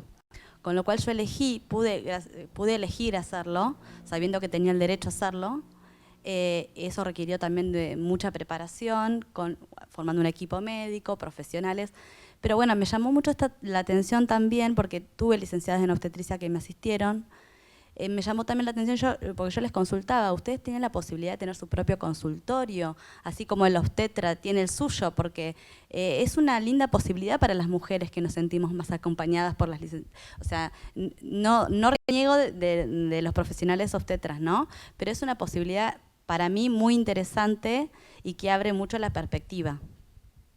La posibilidad la tenemos de tener consultorio. Por ahí también hay que, por ejemplo, acá no hay licenciadas en obstetricia, salvo por ahí en los hospitales públicos que tengan consultorio. Pero es esto de seguir abriéndonos caminos y de también animarnos y de seguir luchando para hacerlo, ¿no? Por ahí la licenciada que tenés atrás te va a poder guiar un poco más con eso. ¿Sí? Uy, se abrió el tema. En realidad, como es un conversatorio, está bien, es más lindo. En realidad, la profesión nuestra, o como yo siempre la llamo, nuestra vocación, tiene que ver con esto que decías. ¿Tu nombre es? Daniela. Las matronas, las parteras, como se denominaban antes, hoy las parteras profesionales o licenciadas en obstetricias, somos la profesional idónea para la atención del nacimiento de bajo riesgo. Y esto es, desde que el mundo es mundo, venimos las mujeres acompañando y nos fuimos profesionalizando en el tiempo. Y lo que sucede es que, si bien hay también un cambio de paradigma en nuestra profesión, esta carrera también de alguna manera hace camino para ello, dificulta a veces el hecho de que las obras sociales, por ejemplo, pasa también por una cuestión de lo económico. Las obras sociales no reconocen, ¿sí?, a la hora del pago del servicio, porque también uno trabaja de esto, a la profesional licenciada en obstetricia. Hoy, en una charla anterior que estuvo Sofía en la universidad, hablaba de este país federal, estas leyes nacionales, pero que cada provincia tiene sus propias leyes. El ejercicio profesional nuestro, a nivel nacional, tiene una deuda enorme con nuestra profesión, enorme. La verdad que no sé dónde está el pero. Tuvo una media sanción para aprobarlo, después vino la pandemia, pedimos otra vez estado parlamentario. Pero bueno, yo voy a hablar de la provincia de Buenos Aires, que es la provincia donde estamos. Tenemos una ley de ejercicio profesional que nos acompaña mucho con lo que los títulos de grado hoy nos otorgan, las competencias que los títulos de grado hoy nos otorgan. La provincia de Buenos Aires, como otras provincias, porque el camino fue por ahí, por el federalismo, ¿no?, que las provincias empiecen a sacar estas leyes, hacen que hoy nosotras podamos tener consultorios. Esta semana acabo de habilitar 2, ¿sí?, donde la colega va a hacer control prenatal, va a asistir los cursos de preparación para la maternidad y va a hacer también clases de yoga para embarazadas. Uno lo habilita en Bahía Blanca, el otro lo habilita en Tres Arroyos. El tema que también hay un cambio de trabajo que tenemos que hacer nosotros y conjunto con la sociedad, ¿sí?, de mostrarle que nosotras podemos. Hay mucho desconocimiento de lo que podemos hacer y de lo que no podemos hacer. Siempre con esto de que yo no reniego de la palabra partera, amo la palabra partera, pero parece que partera es igual a parto. Y nosotros trabajamos en la salud sexual reproductiva y no reproductiva en todas las etapas de la salud de las personas con capacidad de gestar, ¿sí?, desde que inicia su primer menarca hasta el climaterio, ¿sí?, obviamente en las competencias que tenemos por el título por las que nos otorga el título. Pero bueno, vamos por ese camino. Hay un proyecto que las mismas mujeres nos están poniendo en esos lugares, ¿sí?, como esto que comentabas vos. Hay un proyecto de crear casas de nacimientos, ¿sí?, donde haya un lugar más familiar, más íntimo, ¿sí?, liderados por licenciados en obstetricia, trabajando con un equipo. El tema que por allí todavía no nos ponemos mucho de acuerdo porque lo que pretendemos es que sean casas de nacimiento y no policonsultorios, ¿no? Pero esa idea siempre estuvo. Hay un grupo grande de mujeres donde hay colegas trabajando con este proyecto. Así que ojalá que en algún momento venga. Hay mucho cambio de paradigma en buena hora y creo que son las voces de las mujeres las que van a poner las cosas en sus lugares, como creo que está sucediendo. Así que no sé si te felicito por la decisión. Tener un parto en domicilio, cuando uno lo dice, realmente a mucha gente le causa estupor, te tratan de hippie, y la verdad que un parto planificado con profesionales habilitados y capacitados para eso, con protocolos y en un embarazo de bajo riesgo, bien puede una mujer decidir, porque es un derecho, parir en su domicilio. Y nosotros en el ámbito de la provincia de Buenos Aires, la ley de ejercicio profesional, uno de los espacios en los que podemos asistir es el domicilio de la persona. Así que no estaríamos incurriendo en nada ilegal. Y después la otra pregunta que había quedado era si habían tenido que hacer denuncias a colegas. La verdad que tener que hacerlas no las he hecho, pero que sí he querido profundamente muchas veces. También con la violencia sutil, por ejemplo, mujeres que llegan, esto en privado, ¿no?, mujeres que llegan a internarse y decir, no, yo quería un parto, pero mi médico me dijo que que iba a ser muy grande, y vos le ves una ecografía que dice 3,450 kilos, y, por ejemplo, que podría ir tranquilamente a algo que desea, y viene a internarse a una cesárea programada. Entonces, el tema es que lo hablamos un poco en un conversatorio que hicieron los chicos de SUMS es qué hacer en ese momento. Porque si yo le digo, mirá, la verdad es que no es un bebé grande, que es acorde, está gestando un bebé acorde a tu cuerpo, también sería violencia porque la señora se vino preparando para la cesárea programada ese día con todas las cosas para su bebé.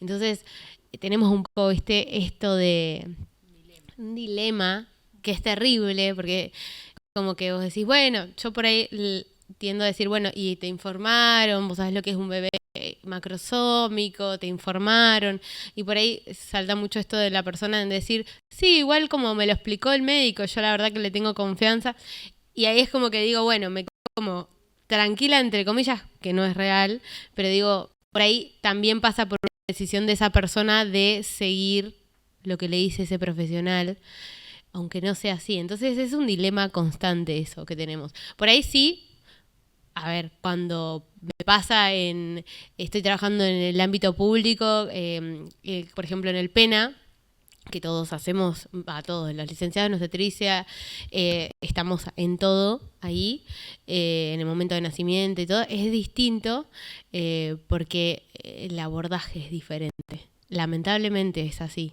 Es como que en el ámbito privado cada persona tiene, la mayoría de las personas tiene su médico, su médica de cabecera y tienen un librito aparte, literalmente, o sea, es como una forma de acompañar del proceso, de revisar de todo aparte, ese es el tema, ¿no? El dilema en el privado y en el público es más diferente de manejar, pero bueno, la violencia lamentablemente está en todos lados. No me ha tocado denunciar, pero es como que cada vez es más fuerte ese deseo cuando acontece algo de esta manera.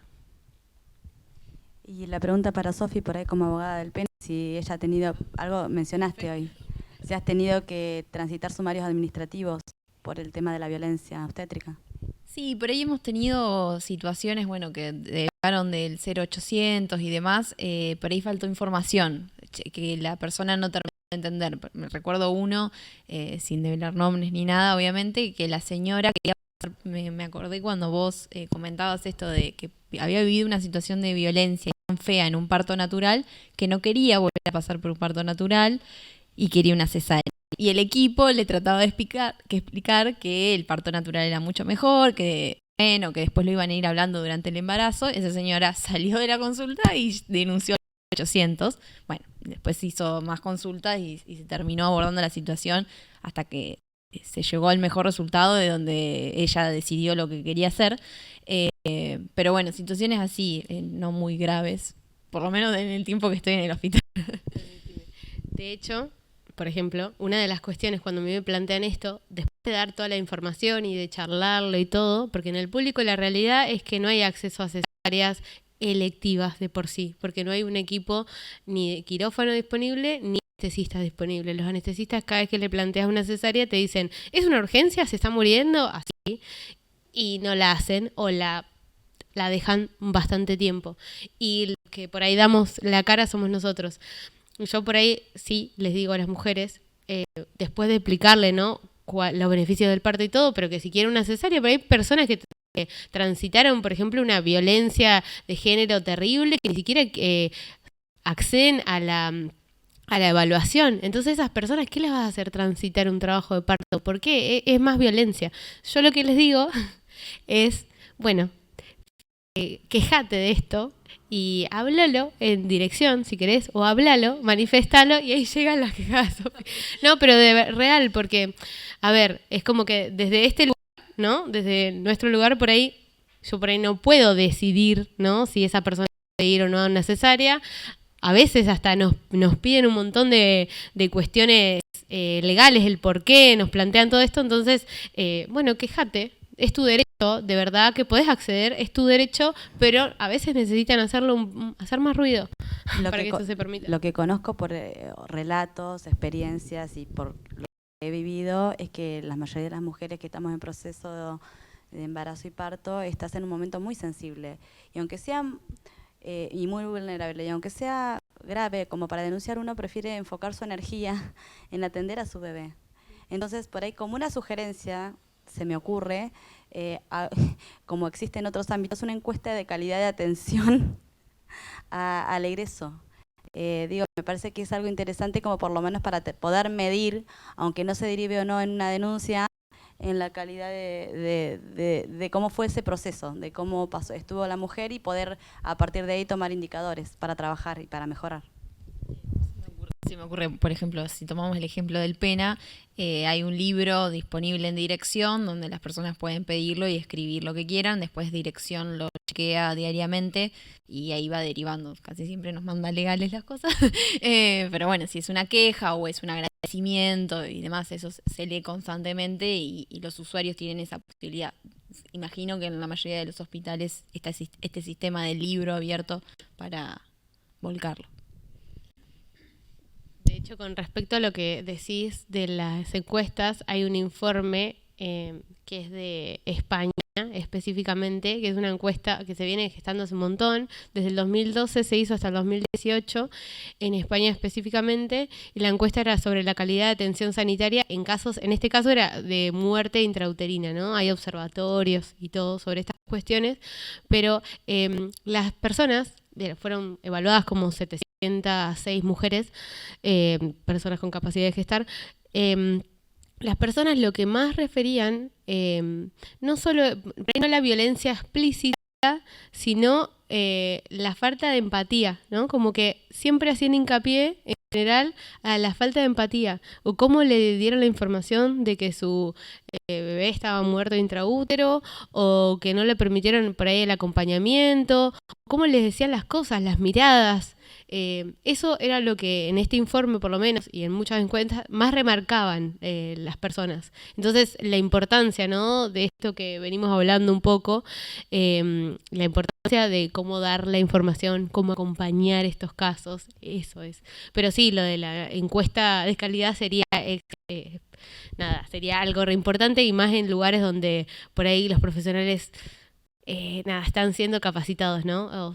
Por ejemplo, hospitales escuela, donde hay bastantes personas, el por qué, el para qué, eso me parece algo re importante. Cuando vos decías esto de que siempre es lo sutil, como decías vos también, pienso en las herramientas que tenemos judiciales o administrativas, que tal vez no tenemos herramientas para denunciar lo sutil. Tenemos herramientas para denunciar una lesión, denunciar un homicidio, denunciar un daño moral. No tenemos herramientas para denunciar, como por ejemplo tienen en Córdoba, directamente la violencia de género. Ahí es una cuenta pendiente también de la normativa.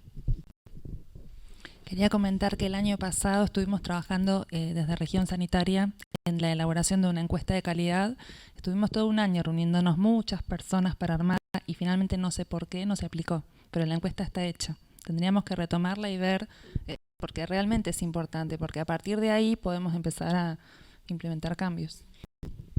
Eso me parece re importante. De hecho, es algo que, por ejemplo, en mi ámbito público donde estoy trabajando, quiero hacer ahora, dentro de poco tiempo, un ateneo sobre atención, sobre buena atención, prácticas de buena atención, por esto, ¿no?, que uno ve constantemente, pero que por ahí corregir o intervenir en esas situaciones a veces genera más violencia de la violencia en sí misma. Sí.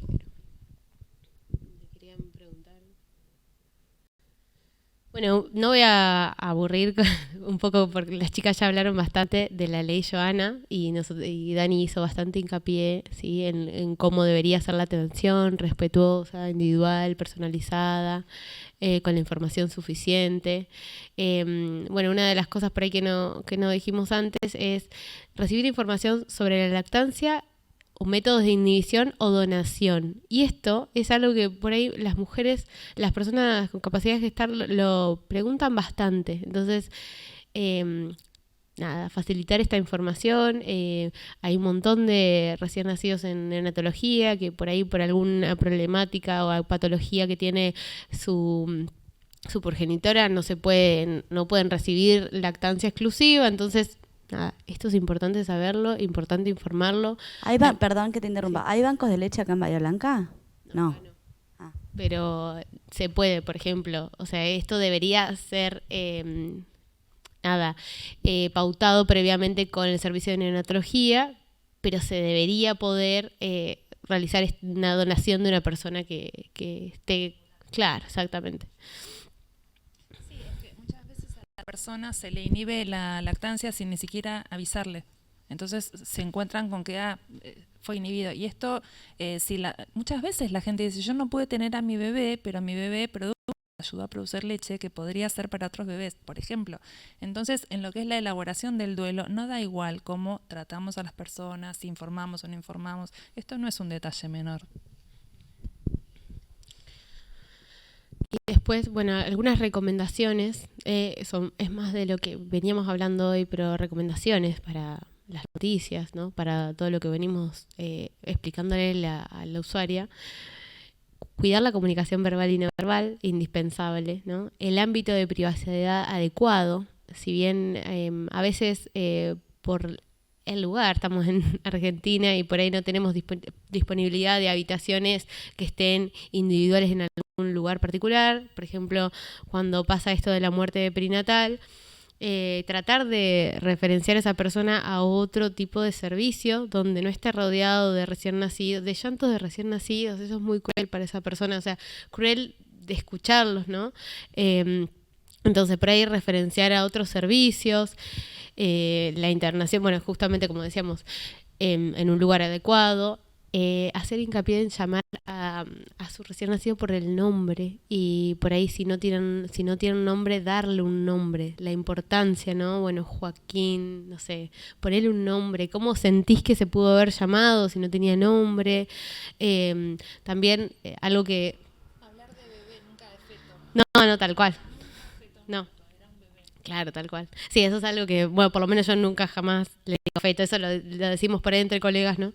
Pero no a la persona, ¿verdad? Bebé. No importa las semanas, de hecho. No importa si era un embrión, para nosotros profesionalmente era un bebé, ¿sí? O sea, siempre referenciarnos de esa manera, más empática, ¿no? Porque es su bebé, su duelo, y nosotros no podemos minimizar con palabras así de esa forma profesionales por ahí, su dolor, ¿no?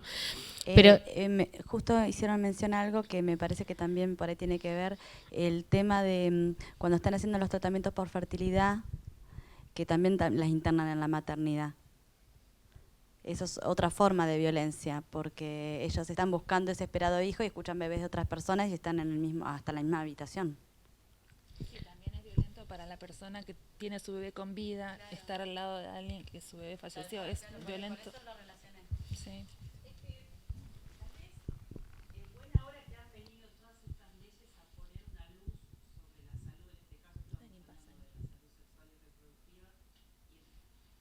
Y en todo lo que estamos hablando. El tema es que nos falta ni que hablar de los profesionales y la interdisciplina, pero aparte nos falta la parte edilicia. O sea, están los hospitales hechos y las infraestructuras no acompañan y uno tiene que empezar a poner parches. Y la verdad que, bueno, como decía mi colega, estamos también en una situación del país bastante particular, las obras no abundan. Y entonces uno hace el esfuerzo de poder, por ejemplo, yo estoy terminando la ley Micaela y pensaba, ¿no? Como es obligatorio, porque yo trabajo en el Estado, entonces tengo obligación de hacer la ley Micaela, digo, qué bueno sería que para por lo menos quienes trabajamos en el área de la salud materna y neonatal, hacer la ley Joana, ¿no? O prepararnos en lo que es la muerte perinatal y acompañar los duelos perinatales, pero no solo los profesionales, sino desde el portero, el personal del hospital, todo profesional y no profesional. Entonces digo, maravillada con todo, pero a veces es como que tenemos que hacer maravillas. Bueno, la ley nueva, la ley Joana, prevé esto, que la autoridad de aplicación haga campañas de sensibilización con el personal de salud. Bueno, esperemos que simplemente, porque es muy reciente. Desde las carreras de grado, en las carreras de grado de salud tiene que haber formación. Bueno, nosotros, como mencionaba Daniela al comienzo, nuestra carrera de licenciatura en obstetricia está cursando como la coordinadora de la carrera detrás mío, Adriana, y bueno, es una carrera con un formato de docencia totalmente distinto, son contenidos integrados y estas 4 áreas que mencionó Daniela están integradas entre sí desde el primer año hasta el último, Y la verdad que si bien es el primer año, yo creo que los veo a veces cuando hacen la reflexión a las prácticas, porque hacen prácticas desde el primer momento, en los primeros niveles de atención, obviamente en observación, pero bueno, cómo sacan todo lo que...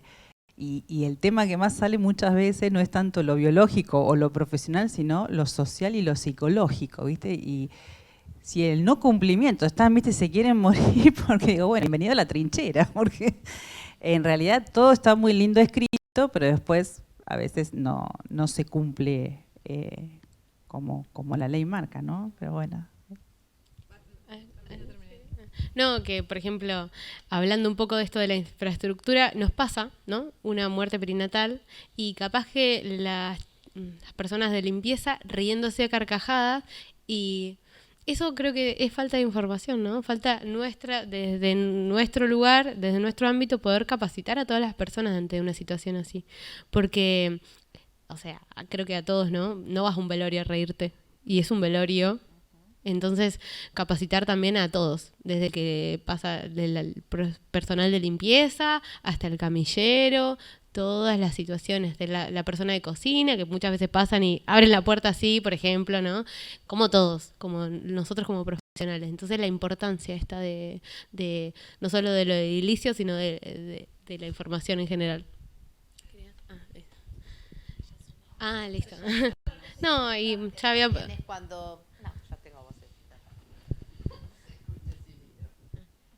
Pero para el Zoom, para la gente del Zoom necesitamos el micrófono. Perdón. Les decía que otra cosa importante es cuando van a transitar IBE-ILE hasta el profesional que le van a hacer la ecografía, hay que avisarle, porque lo primero que hace, ¿qué es? Ponerle el traductor para que escuche los latidos. Eso también es violencia. Y tal vez cómo lleva esa persona gestante eso en su cabeza hasta que llega a la culminación o no, o su cambio de idea.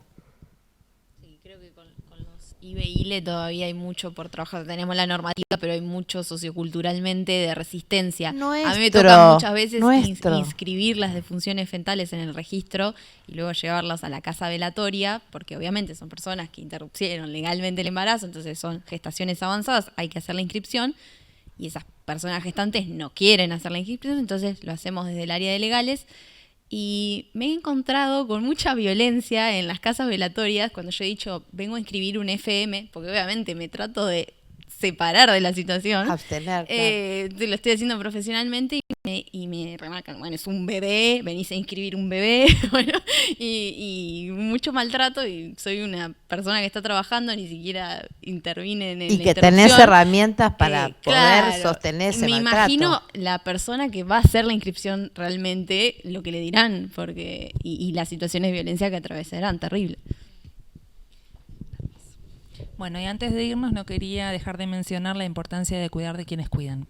Y esto tiene que ver con capacitación, porque si sabemos qué es lo que tenemos que hacer, cómo proceder y demás, eso nos cuida y nos protege. Pero además hacen falta espacios de reflexión, supervisión y cuidado para los y las profesionales. Esto no hay y es necesario, porque se espera de los profesionales que puedan, que cuiden, que estén, que guíen, que toda la cosa, pero nadie cuida del profesional y eso también es importante decirlo. Tal cual, y derecho, desgasta un montón. Sí, decimos las segundas víctimas. ¿Sí? A mí me toca llevar adelante un programa de prevención de la violencia hacia los profesionales de la salud, impartida, lo que llamamos violencia sanitaria externa. ¿Sí? La violencia al revés, de los pacientes o familiares de pacientes hacia el equipo de salud. Nosotros estamos teniendo un 36% de la encuesta que la hacemos a médicos, porque es la Federación de Médicos de la provincia de Buenos Aires, que refieren que en su último año de atención sufrieron una situación de violencia sanitaria, y esto lo vemos repetido desde el año 2016 acá. Entonces, la segunda víctima existe. Y yo para cerrar quería dejar dos palabras que me resonaron durante toda la charla sobre la calidad asistencial. ¿Sí? Calidad asistencial es trabajar por las segundas víctimas, este año no, 2020, el lema de la OMS en materia de seguridad del paciente fue cuidar a quienes nos cuidan. Si no cuidamos, si el profesional de la salud no está seguro, no va a dar un trato seguro. La calidad asistencial es paradójico que toda la situación del preparto, el parto y el posparto no es un indicador de la calidad, no está dentro de los indicadores para que una institución de salud sea acreditada a nivel nacional o internacional como que trabaja en la calidad, por la calidad de atención y por la seguridad del paciente. Debemos incluirla como un ítem más, así como esto decíamos, me acordé por las encuestas de calidad, las encuestas de satisfacción. Si brindamos un trato deshumanizado, un trato donde no respetamos a ese paciente, a esa familia, la calidad de atención va a bajar, claramente. Capacitar a todo el equipo de salud es necesario. A mí este jueves me toca capacitar a los policías que trabajan en la institución, porque son parte del equipo, porque el policía tiene que saber, bueno, en mi institución no hay horarios de visita, pero ¿cuáles son los horarios de visita? ¿Qué profesionales trabajan? Y humanizar. El instituto nuestro ya lleva 10 años trabajando de manera ininterrumpida y cuando arrancamos a nivel nacional había muy pocos institutos de derechos de la salud a nivel nacional. Hoy ya hay. Hoy, la semana pasada, las jornadas nacionales se hicieron en Trelew. Y la verdad que fue una fiesta porque que ya a nivel federal tengamos en San Luis, en Entre Ríos, bueno, ni que hablar en Cava porque fue el primero, en Corrientes. Esto habla de que el derecho de la salud cada vez es más federal, más allá de que tengamos leyes, tenemos un camino recorrido. No lo tenemos en la etapa de fin de vida, como sí lo tenemos recorrido en la etapa de inicio de vida, en todas estas leyes que mencionamos en el primer slide. Y estamos en un proceso, nos falta un montón, pero estamos en un proceso de volver a humanizar la salud. Claramente lo que estamos buscando todos es que tanto el profesional de la salud como el paciente y su familiar reciban y recibamos un trato más humanizado. Que el pasaje por la institución no sea cuando los que trabajamos en salud siempre decimos, parece que lo más lindo de ir al hospital debería ser ir a que nazca una persona, una personita, y muchas veces no lo es. Porque uno cuando va al hospital va porque decimos vamos porque no nos queda otra, porque estamos en una situación. Entonces es volver a un trato humanizado y en equipo. Por eso nuestro lema principal es trabajar en equipo, así que queremos agradecerles la verdad que un montón el poder trabajar en nuestro último conversatorio, pero el año que viene vamos a seguir con este tema. Ya estamos trabajando en armar un curso de posgrado, así que vamos a eso. Así que bueno, ya no comemos todos juntos, porque por la hora, muchas gracias a todos.